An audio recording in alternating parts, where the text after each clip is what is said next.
नमस्कार, आरपी किचनमध्ये आपलं स्वागत आहे। तर मी आज पितृपक्षात बनवली जाणारी थापी वडी बनवणार आहे।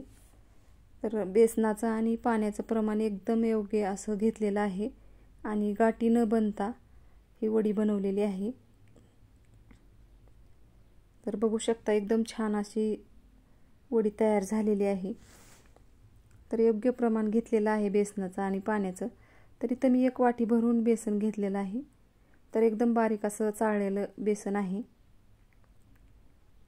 एका मोठ्या भांड्यामध्ये टाकून घ्यायचे आणि याच वाटीने 1.5 वाटी पाणी घ्यायचे।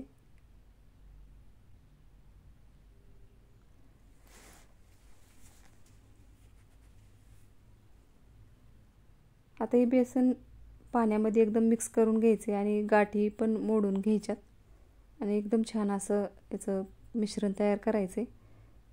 तर विस्करचा वापर करून मी हे बनवत आहे।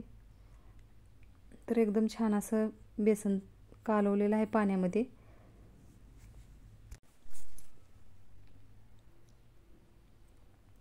आता हे बाजूला ठेवायचे आणि याचा मसाला तयार करून घेणार आहे।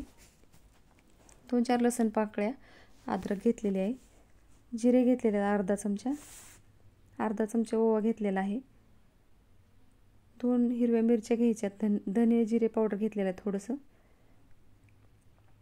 कारण थोडं मिश्रण आपलं साहित्य थोडं असल्यामुळे धने जिरे आणि ओवा जास्त वाटत नाही, त्यासाठी पावडर टाकलेलं आहे थोडंसं।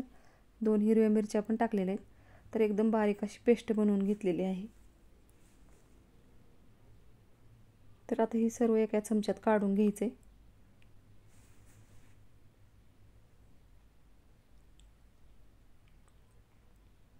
आता गॅसवर कढई ठेवलेली आहे मी। 1 चमचा तेल टाकायचे।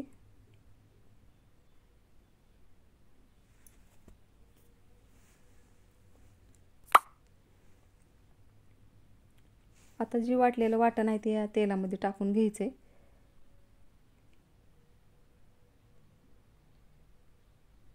आता हे वाटण एकदम छान असं तळलेलं आहे तेलामध्ये। आता चिमूटभर हळद टाकायची रंगासाठी,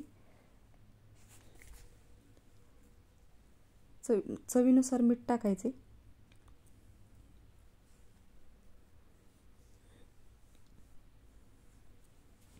तर आता हे मिक्स करून घ्यायचे आणि अर्धी वाटी पाणी टाकायचे फक्त।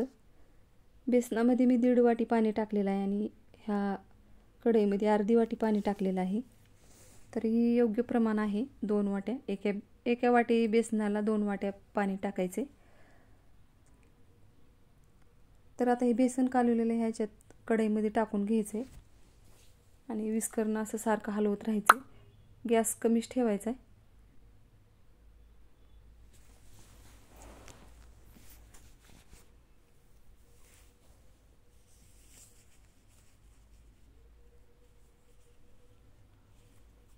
आता इथे बघू शकता एकदम छान असं मिश्रण घट्ट झालेलं आहे।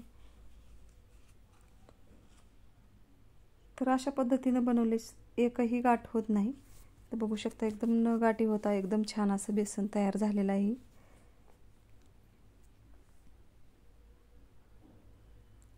याच पद्धतीने तुम्ही जास्त प्रमाणात पण करू शकता, कोणत्याही एका वाटीचा वापर करून किंवा एका भांड्याचा वापर करून।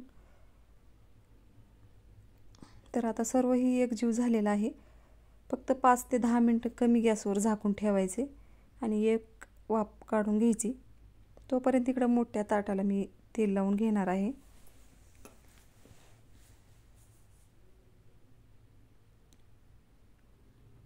आता इथे ताटाला तेल लावून झालेलं आहे। तर इथे मी सुकं खोबरं घेतलेलं आहे खिसून आणि थोडीशी कोथिंबीर घेतलेली आहे। आता इथे एक वाफ आलेली आहे। आता गॅस बंद करायचा आहे, आणखीन थोडंसं विस्करणं एकजीव करून घ्यायचे।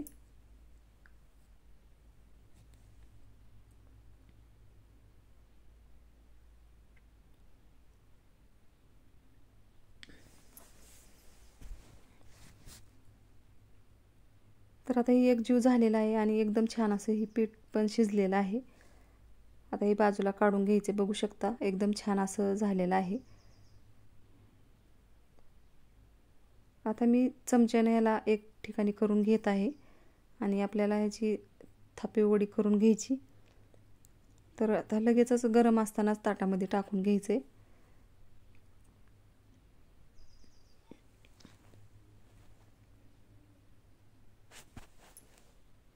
आणि थोडंसं पाण्याचा हात लावून ह्याला थापून घ्यायचे.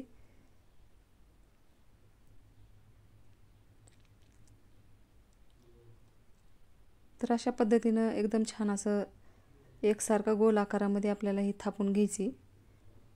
तुम्ही पाटावर किंवा पोळपाटावर कशावर पण थापू शकता, पण मला ताटामध्ये सोपं वाटायला म्हणून मी ताटामध्येच थापून घेतलेलं आहे. तुम्हाला ज्या आकाराची पातळ किंवा जाडमध्ये ठेवायची अशा पद्धतीनं तुम्ही बनवू शकता. तर गरम आहे तोपर्यंतच एकदम छान असं थापी वडी थापून तयार होते. तर सर्वत्र असं खोबरं टाकून घ्यायचे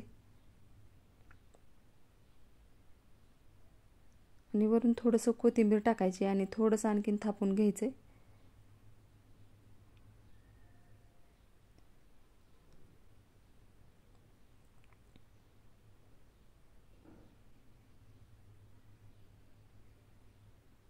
आता एकदम थंड झाल्यावर कट करून घ्यायच्यात.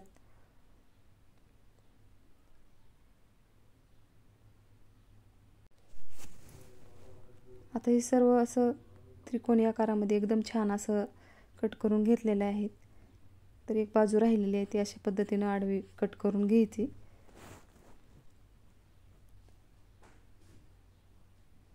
तुम्हाला एक काढून दाखवणार आहे. तर बघू शकता एकदम छान अशी तयार झालेली आहे वडी.